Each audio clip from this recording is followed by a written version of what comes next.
자, 어디에? 예, 여러분들은 뭐 윤리 도덕적으로 뛰어난 사람이 되라는 얘기가 아니라 좋은 세무사가 되십시오. 작년에 강의할 때 학생 하나가 쉬는 시간 나와가지고 그 제가 좋은 세무사가 되고 싶었는데 뭐 어쩌고 그 좋은 세무사가 뭔데 네가 생각하는 좋은 세무사가 그러니까 납세자를 성실하게 신고하게끔 도와주고 나는 그런 뜻으로 한 얘기 아닌데. 그럼 세무사님 어떤 뜻으로 좋은 세무사라고 얘기하셨는데요? 좋은 세무사는 실력 있는 사람이 좋은 세무사예요. 안 그래? 자선사업가도 아니고 무슨 윤리 도덕적으로 뭐 그런 게 없어. 그럼 우리 시험에 윤리 도덕이 있어야지. 직업이니까. 안타깝지만. 몇 페이지에요? 24. 저번에 좋은 세무사가 되세요. 부끄럽게도 세무사가 세법에 대해서 제일 많이 알고 있는 시기가 가닥끼겠을 때래. 얼마나 부끄러운 일이야. 여러분들은 끊임없이 노력하셔가지고 실력 있는 세무사가 꼭 되세요. 과세거래, 거래 시기, 거래 장소로 돼 있죠? 과세거래부터 얘기합시다. 과세거래. 이거 치워도 되죠? 자, 용어 기억하세요. 부가가치세법상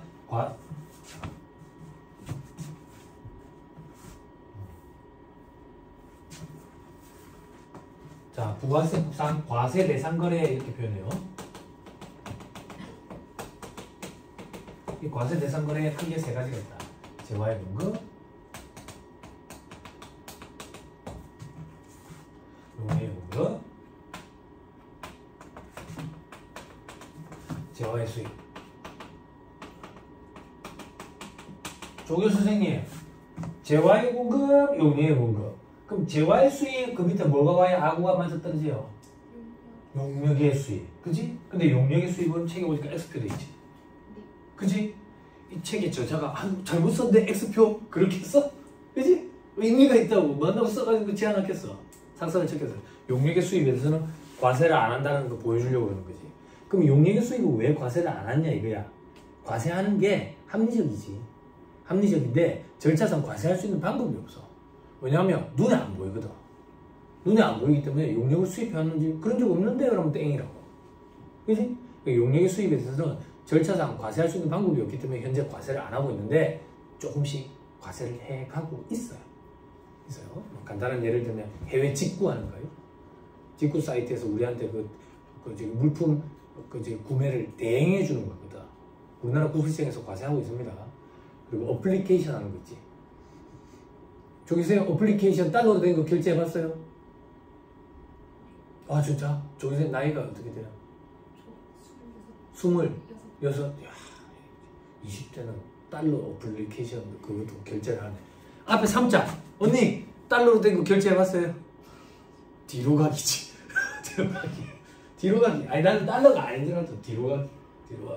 아니 그럼 앱 이런 거 돈 주고 결제 안 해보셨나요? 그거 안 보여. 애들 때문에. 로블록스, 마인크래프트. 너 어떻게 아냐? 그 게임 유명하냐? 그래? 성인은 안 해? 그래? 근데 애들이 맨날 유튜브 보는데 성인들이 게임하고 있던데? 로블록스, 마인크래프트. 아이템을 사야 돼. 아이템을 사야 돼가지고 결제해주고 이래야 된다. 그런 것처럼 우리는 카트라이더 세대잖아. 카트라이더 연습용 카트를 타면 대가리가 무거워가지고 잘 안 나가 카트가. 스피드 랜덤전 이런 거 하려면 카트를 좀 좋은 거 사야 된다고. 좋은 거. 그래서 결제해봤어요. 그것도 비싸. 요즘 애들은 생일 선물로 뭐 해줄까 그러면 항상 하는 얘기가 대부분이 그 편의점에 구글 기프트 카드 그걸로 이제 게임 머니처럼 쓰는 거지. 게임 머니처럼 쓰는데 애들은 부모랑 계정이 연결이 돼 있어가지고 그 구글 기프트 카드를 사면 돈이 더 번거로워. 그냥 부모가 아이템을 사가지고 주는 게 제일 빨라. 하여튼 그 번거로워. 안 돼. 애가 바로 입력해가지고 구매가 안 돼. 그래서 나도 어플리케이션이라는 걸 사봤네. 돈 주고. 근데 이제 세대 차이가 확 느껴지는 거지. 달러로 된 어플리케이션도 사는 거지. 아무튼 그런 거야. 어플리케이션 그것도 용역이거든. 용역을 수입해오는 개념이다, 외국에서. 이것도 지금 현재 우리나라에서 간편 사업자 등록이라는 걸 통해 플랫폼 사업자를 과세를 하고 있어. 근데 우리 시험에는 그런 것들이 중요하게 다뤄지지가 않아. 그래서 몰라도 된다라고 표현하기는 좀 그렇고, 객관식반이라고 문제풀이 하는 반, 문제풀이 하는 반에서 잠깐 읽어주고 넘어간다고. 제가 강의할 때 요건 객관식반에서 잠깐 읽어주고 넘어갈 거예요 라는 거는 지금부터 미리 준비할 필요가 없는 것들, 지금부터 미리 준비하세요라고 얘기하면 여러분들이 양이 너무 많아져 가지고 포기하게 되는 그런 것들, 그리고 시험에 그다지 중요하지 않은 것들, 그렇지만 등장한 적은 있어 가지고 한 번 정도는 보고 가면 안 좋겠나 라고 싶은 것들, 이런 것들은 객관식반 때 언급합니다 이렇게 얘기한다고. 근데 요걸 가지고 약장수라고 착각하면 안 돼. 나 약장수 아니야 정말. 믿어도 돼. 나 지금 당장 이거 강의 그만둬도 아무 상관없어. 약장수 아니야. 근데 복덕방 시험 이런 거 있잖아. 복덕방 시험 보니까 약장수들이 좀 있더라고. 복덕방 시험에 강의가 입문반이 있고, 기초반이 있고, 기본반이 있고, 그다음 종합반인가 하여튼 뭐 무슨 반이 있고 무슨 반이 있고 무슨 반이 있어. 요반 수업을 결제를 하잖아. 결제를 해가 들으면 강사가 뭐라고 얘기했냐면, 자 여러분 요 페이지 얘기는 입문반 때 우리 얘기했죠, 그죠? 넘어갑시다. 여러분 요 페이지 얘기는 우리 기본반에서 얘기하기로 했죠? 넘어갑시다. 너무 다 넘어가. 기초반은 하는 것도 없어. 약장수. 결제를 다 하게 만드는 거야. 딴 데서 다 그래? 딴 데서 다 그래요? 그러면 네, 다 그렇답니다. 다 그렇답니다. 이쪽 바닥에 관행인가 보네. 관행, 그죠? 근데 저는 이런 관행 별로 안 좋아해서 안 들어요.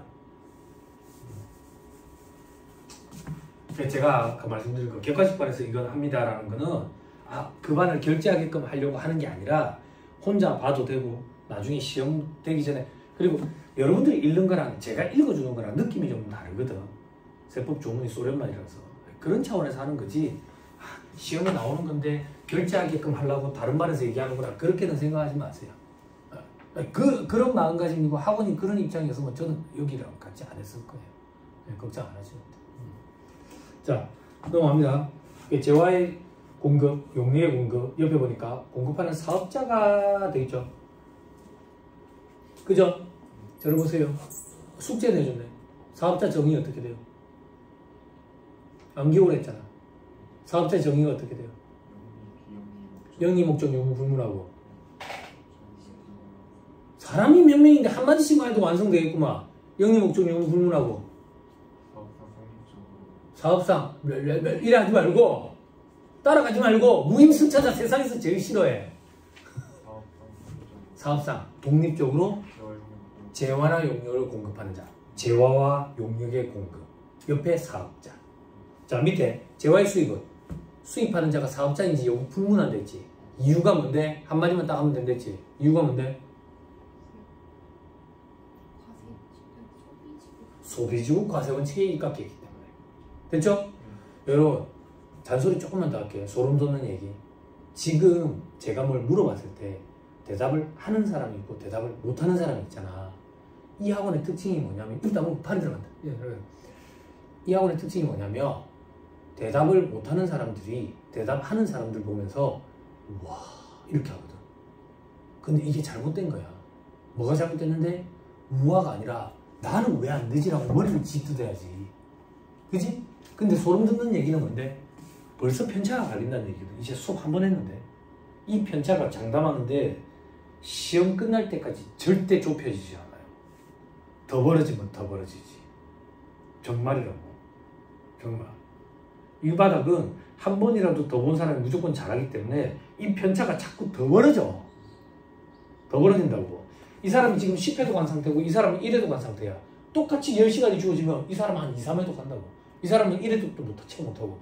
편차가 자꾸 더 벌어진다니까. 무섭다고. 나중에 후회하지 마세요.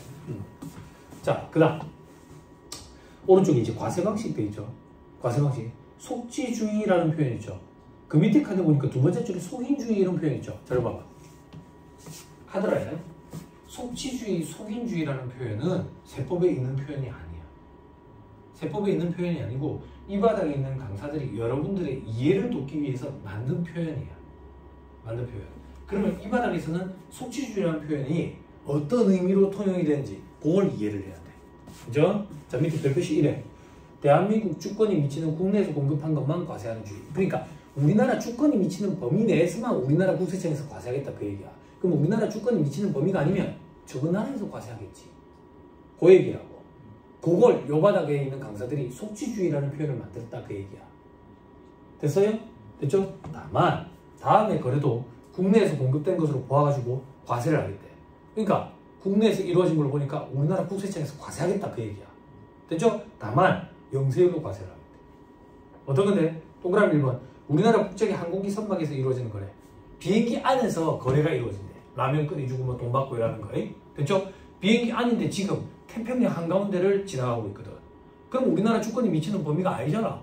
비행기 내는 우리나라 주권이 미치는 범위 내로 보자 그 얘기야.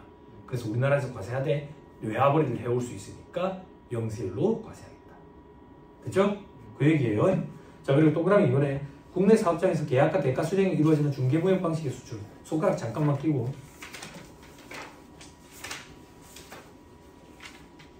1-57페이지.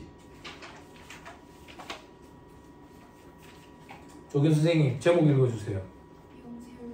영세율 파트예요. 넘어가세요. 1-60페이지. 괄호 2번. 중개무역 방식의 수출 돼 있죠? 오른쪽에 동그라미 1번 소리 내서 읽어주세요.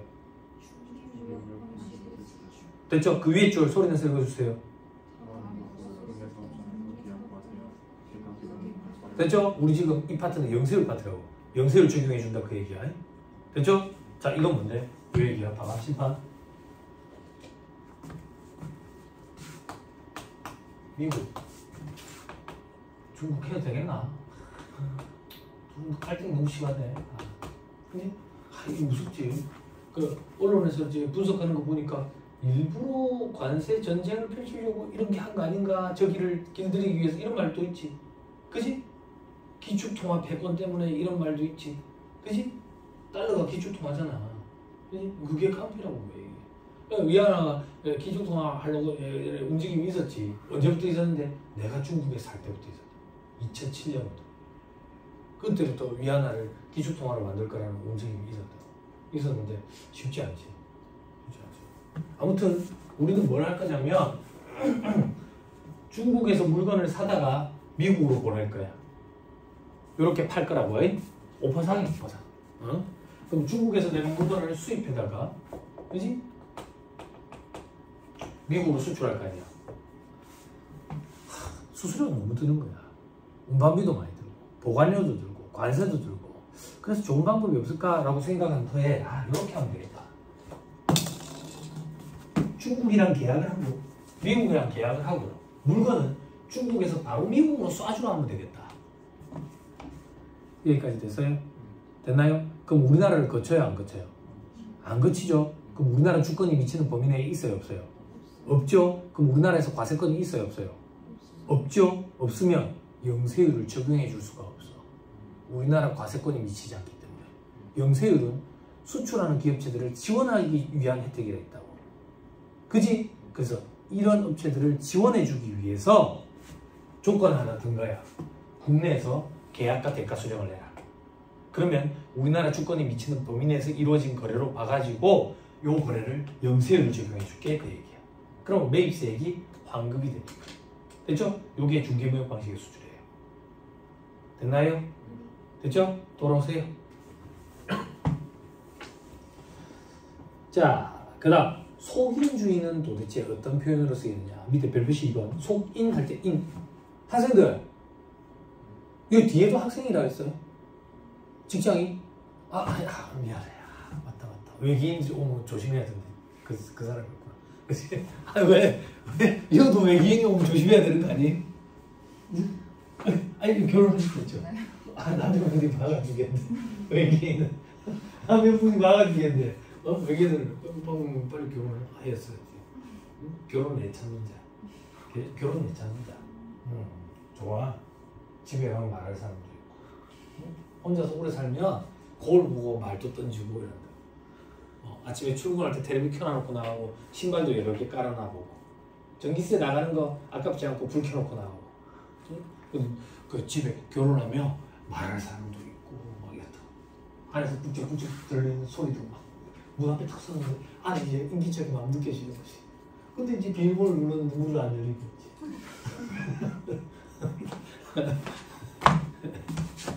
술을 많이 먹고 다니고 그렇다.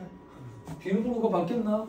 수기원의 비밀번호를 이게 까먹었나? 안 까먹었어. 비밀번호 바뀐 거야.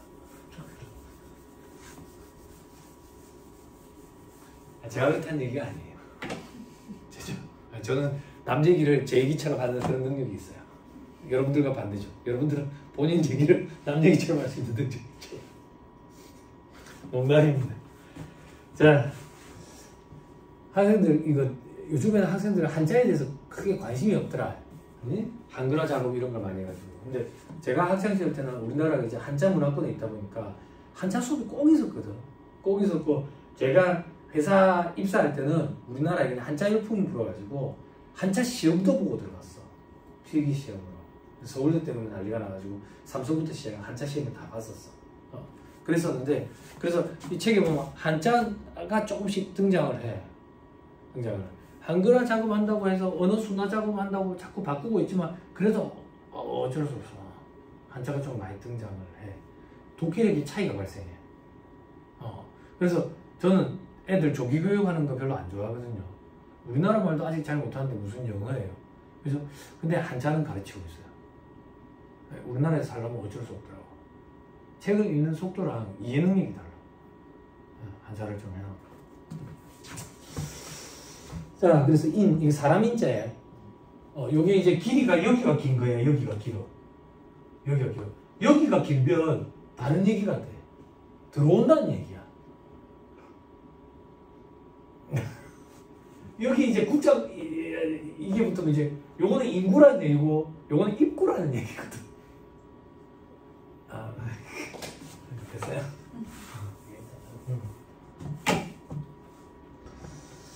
자, 그래서 밑에 속인주의 할 때 인자는 사업장을 얘기하는 거야. 그 사업장이 우리나라에 있으면 우리나라에서 과세하겠대. 그 사례를 가지고 기억을 해야 돼. 현대건설이 일본에서 건설 용역을 제공한대. 건설 용역. 자, 복수가 했는지 봅시다. 건설업의 사업장은 어디였어요? 법인인 경우. 법인 등기부등본이지. 개인은 업무 총괄자서 됐다. 현대건설이라는 건설업을 영위하는 현대건설은 사업장이 법인의 등기부상 소재지지. 법인 등기부상 소재지 현대건설 우리나라에 있겠지. 우리나라에서 과세한다 그 얘기야. 일본에서 건설 용역을 제공해도 됐죠? 자, 그 밑에 대신에 외화벌이 해오지. 그지? 그래서 영세율 적용해준다고. 그 밑에 현대건설이 일본에서 임대 용역을 제공한대. 들어보세요. 부동산 임대업의 사업장은 어디였어요? 부동산의 등기부상 소재지. 현대건설이 일본에서 부동산 임대업을 하면 부동산의 등기부상 소재지는 일본에 있지. 일본에서 과세하지. 우리나라는 과세권이 미치지 않는다는 얘기.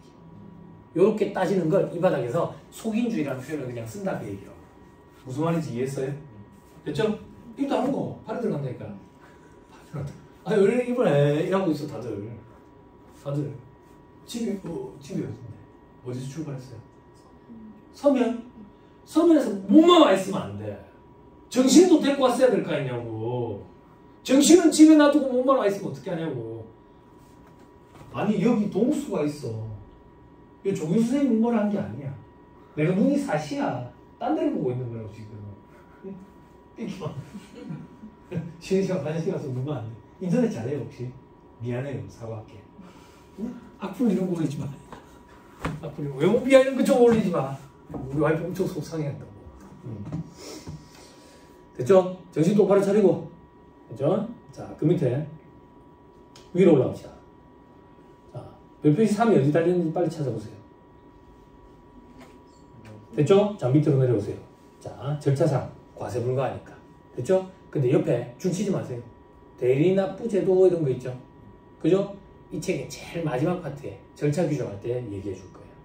자, 넘어갑니다. 밑에 별표시 4번. 재화 또는 용역을 공급하는 사업의 구분은 부가세법 시행령에 특별한 규정이 있는 경우를 제외하고는 통계청장이 고시하는 해당 과세기관 개시일 전제 한국 표준 산업 분류를 기준으로 한다. 됐죠? 업종을 얘기하는 거예요. 업종. 어떤 업종인지는 통계청장이 한국 표준 산업 분류표라는 걸 고시를 하거든. 매년. 요거에 따른다 그 얘기야. 이게 중요하냐고. 안 중요해. 근데 시험에 등장했어. 그럼 우리에게는 이제 중요한 거야. 뭐라고 등장했는데? 개시일을 종료일로 바꾼 거야. 사업연도 종료일로. 과세기한 종료일로. 수험생들 과세기한 종료일에 많이 꽂혀있거든. 응? 그래서 이런 보기가 다시는 등장하지 않을 거라고 제가 예측했고 다시는 등장하고 있지 않아요. 근데 한 문장밖에 안 되죠. 그죠? 시험에 출제된 지 몇 년 됐거든요. 그래서 수험생들이 이걸 다 준비해가요. 개시일이다. 개시일. 나중에 쉬는 시간에 네이버에 통계 포털이라고 치면 이 사이트 들어가세요. 그래서 업종이 어떤 것들이 있느냐, 제조업이냐, 숙박 음식점이냐, 도매냐, 소매냐, 뭐 이런 것들이 있어. 그런 거에 대해서는 이제 실무 강의 때, 실무 때 공부를 해가지고 좀 습득을 하면 돼. 대분류, 중분류, 소분류, 세분류, 세세분류 이렇게 있거든. 분류가. 이 분류가 어떻게 되는지에 따라 가지고 창업 중소기업 세액감면을 적용받을 수 있느냐 없느냐 뭐 이런 것들이 있어. 그런 거 이제 나중에 2차 때 전문가 반열에 올라선다라는 느낌이 들 때, 그때 어렴풋이 합격하고 나중에 실무에 나가지고 혼자 독하게 가지고 이제 탑재를 놓는 거예요. 자, 1-25페이지 이제 재화의 공급 봅시다. 칠판 봐봐요. 이제 요거 공부하는 거야. 칠판. 책의 제목 찾아요. 재화의 공급은 실질적 공급. 책의 제목 찾아봐요. 그리고 공급으로 보지 아니하는 것. 그리고 간주공급. 이렇게 이루어진다고. 자, 용해의 공급도 실질적 공급, 간주공급 이렇게 이루어진다. 됐어요? 제목 찾아봤죠? 그죠? 저를 보세요. 이렇게 공부하는 습관을 들이세요. 양이 엄청 많거든. 세법은 양이 엄청 많기 때문에 머릿속에서 이 지식이 정리가 안 돼가지고 혼재되어 있는 경우들이 많아. 그럼 어떤 문제점이 생기냐면 부가가치세법 문제를 풀어야 되는데 법인세법이 떠올라. 소득세 문제를 풀어야 되는데 부가가치세가 떠오르고 이런 걸 DB 쪼온다고 그래. 그럼 수험생들은 이거잖아 라고 얘기하면 알고 있는 건데 답변을 못 하겠네. 알고 있는 건데 답변을 못 하겠네가 아니야. 그거는 모르는 거야. 그건 모르는 거라고. 시험장에 가지고 답안지에다가 알고 있는 건데 지금 안 풀리네. 최초 교수님이 절대 쳐다보지 않아. 근데 그런 현상이 벌어지는 이유가 정리가 안 돼서 그렇거든. 정리를 잘해야 돼. 정리를. 직장생활 할 때 정리 잘하는 사람들이 일도 잘한다고. 그 정리를 어떻게 잘하는데? 직장생활 할 때 포스트잇 플레이 가지고 정리 잘하잖아. 그지? 그게 목차다는 거나 마찬가지거든. 체계를 잡아야 돼. 머릿속에. 뼈대를 딱 잡아놔놓고 살을 이제 붙여나가는 거야. 체계가 이렇게 돼 있어.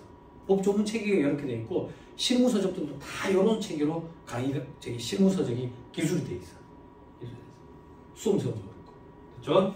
그 중에 우리는 요거부터 해야 돼. 근데 요거 하기 전에 재화의 공급은 과세 대상이니까 과세를 하겠지. 재화가 뭔지를 알아야 돼. 재화에 해당하지 않으면 공급을 하더라도 과세를 안 할 거 아니야. 그래서 재화가 뭔지부터 봐야 된다고. 자, 재화의 정의. 재산적 가치가 있는 물건과 권리. 예전에 얘기했던 것 같아요. 예전이라고 해봐야 지난 시간밖에 없네. 이 재산 가치라는 게 경제적 교환 가치가 있는 걸 재산 가치가 있다 이렇게 표현하는데 그런 거 우리 시험에 나오진 않아요. 대학에서 이루어지는 강의 때 이런 얘기하는 거예요. 자, 재산적 가치가 있는 물건과 권리. 그때 권리 봐봐. 광어권, 특허권, 저작권 이런 거예요. 자, 물건 봐봐. 상품, 제품, 원료 이런 거예요. 그리고 동그라미 2번. 자연력. 즉 눈에 보이지 않는 것도 재화에 해당된다고. 됐어요? 됐죠? 해당될 수가 있다고. 됐죠? 자, 밑에 사례 보세요. 재화로 보는 것 돼 있죠? 그죠? 자, 요거는 왜 그러냐? 모르겠어요. 근데 이게 시험에 한번 등장을 했어요. 시험에 등장하고 나서부터 저도 관심을 가져가지고 보기 시작했고 그 이후부터 우리 책에 실리기 시작했어요. 그전에는 관심도 없었어요. 관심이 없으니까 몰랐죠. 시험에 등장한 적도 없고. 그게 뭔데? 이거 게임머니, 사이버 화폐. 사이버 화폐 이거는 재화로 본대요. 재화로 본대요. 이것도 거래 완결 수단 아닐까라는 생각에 저는 재화로 보지 않는 게 맞지 않을까 싶은데 아무튼 이건 재화래요. 게임머니, 사이버 같아요. 그죠? 이거 게임 해요? 총 쏴? 그럼 뭐예요? RPG. RPG가 뭐야? RPG가 뭐야? RPG가 뭐야? 그 혹시 롤플레이 이런 거야? RPG가? 자동 전투? 게임 하니? 게임 안 해? 왜? 아 그래? 연애 게임은 해? 아 그런 것도 재미없어? 아 재밌던데. 자 게임 안 해요? 해요? 뭐예요? 롤? 그 롤은 요즘에는 뭐가 인기예요? 예전에 한참 리니지? 완전 리니지 판이었잖아. 그거. ROLL 말고. 그래. 카트라이더는 이제 못하지. 카트라이더 왜 비웃어? 빨간 장갑이었다고. 비웃는 거야? 그럼 거기서 이제 게임머니 이런 것도 해봤어? 사용해봤어? 사용해봤어요? 뭐 할 때? 아이템 사야 되니까. 알바해가지고. 게임 아이템 사야 돼. 알바해가 게임 아이템 사야 되고. 그치? 응?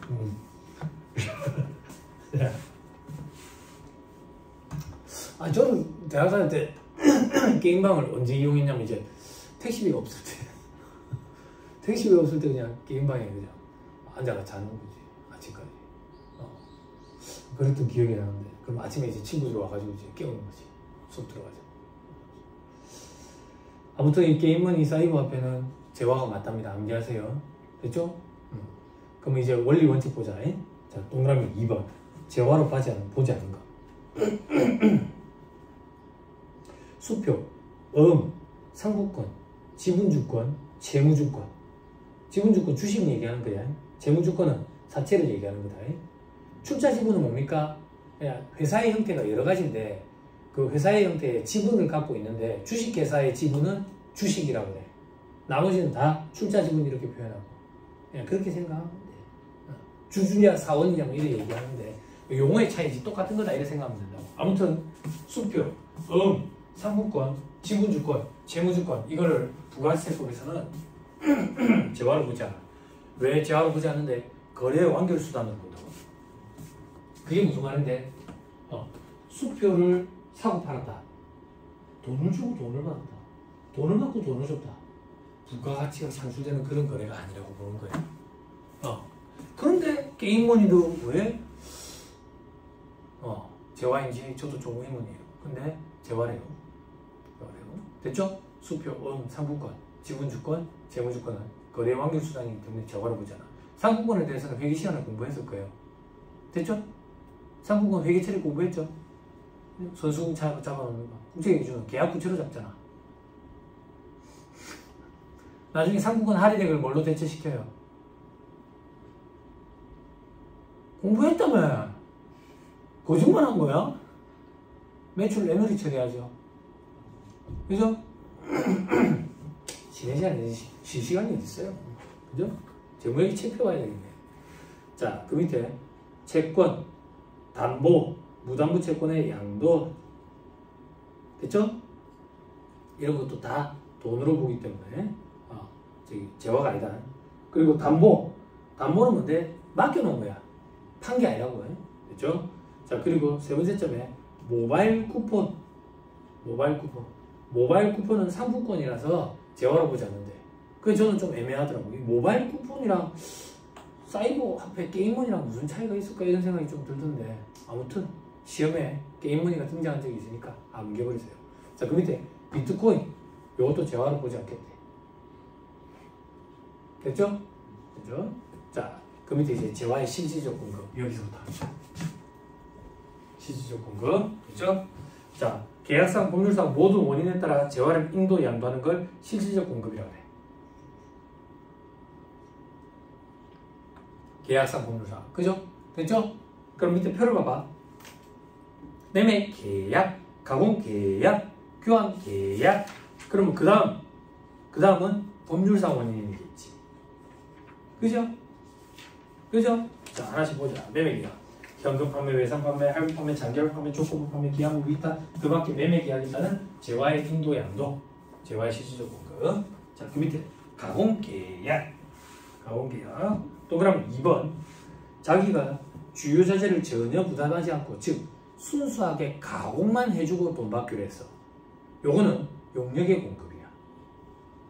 용역의 공급. 그런데 독특한 거, 또 그럼 1번. 자기가 주요 자재의 전부 또는 일부를 부담하면서 가공까지 해준대. 그러면 재화의 공급이야. 됐어요? 들어봐봐. 짜증이 난다고. 어떤 짜증이 나는데? 그래. 용역의 공급이든 재화의 공급이든 부가세법상 과세대상 거래니까 과세가 되는데 이걸 뭐 한다고 구분하고 앉았는데 엄청 중요해요. 엄청 중요해요. 부가가치세법에서 가장 중요한 게 공급 시기예요. 공급 시기가 왜 중요한데? 공급 시기에 우리는 원칙적으로 세형계산서를 발급해야 돼요. 공급 시기보다 먼저 발급하거나 뒤늦게 발급하면 가산세 문제가 생겨요. 그리고 공급 시기가 6월 30일이면 1기 부가세 신고 때 반영이 될 거고, 공급 시기가 7월 1일이면 2기 부가세 신고 때 반영이 되기 때문에 과세 기간을 달리할 수 있어요. 그래서 공급 시기가 가장 중요하다고. 그런데 재화의 공급이지 용역의 공급이지 어떤 공급에 해당하는지에 따라 가지고 공급 시기가 달라져요. 그래서 구분하는 게 굉장히 중요해요. 됐어요? 됐죠? 자, 마지막 또 그다음 3번. 건설업은 건설 자재의 전부 또는 일부를 부담해도 용역의 공급을 본다. 됐나요? 손가락 잠깐만 끼고.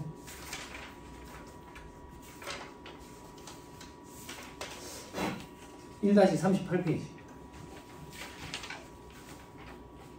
제목 읽어주세요. 용역의 뭐 1번의 용역의 정의 밑에 두 번째 점 구체적으로 건설업 체크. 건설업은 용역의 공급이에요. 됐죠? 그런데 건설업은 주요 자재의 전부 또는 일부를 부담해도 용역의 공급이다 그 얘기야. 됐죠? 도로세. 자, 그럼 이제 교환계약. 재화 인도 대가로 다른 재화 용역을 제공받는 교환계약에 따른 인도 양도가 되죠. 그죠? 그럼 여러분들 교환은 뭐냐? 여러분 정태환의 계사랑 재무회계 시간에 고객과의 계약에서 생기는 수익 파트에서 교환 공부했죠?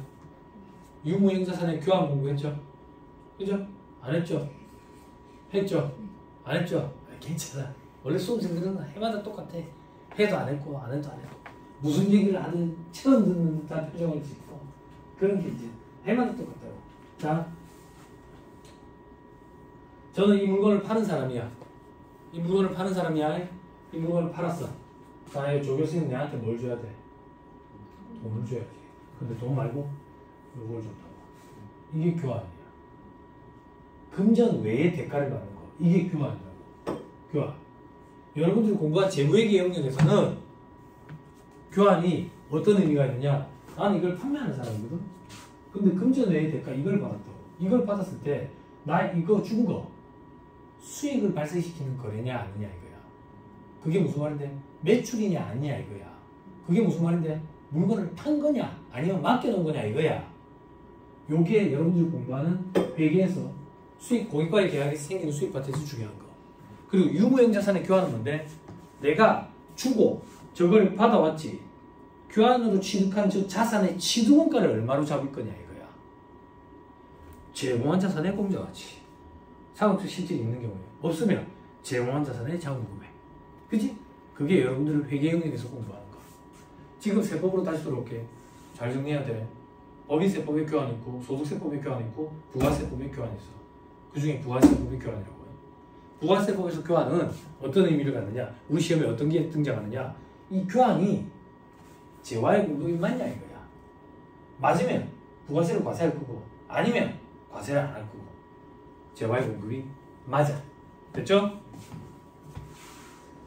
자, 그 밑에 기부채납. 사업자가 건물을 신축해서 국가에 기부하고 그 대가로 일정 기간 그 건물을 사용 수익할 수 있는 권리를 얻는 거래도 교환거래에 해당한다 되죠. 그죠? 자, 이게 무슨 말인데? 내가 건물을 지어가지고 100억 들였어요. 그래가지고 국가에 기부했다고. 내가 미쳤냐고.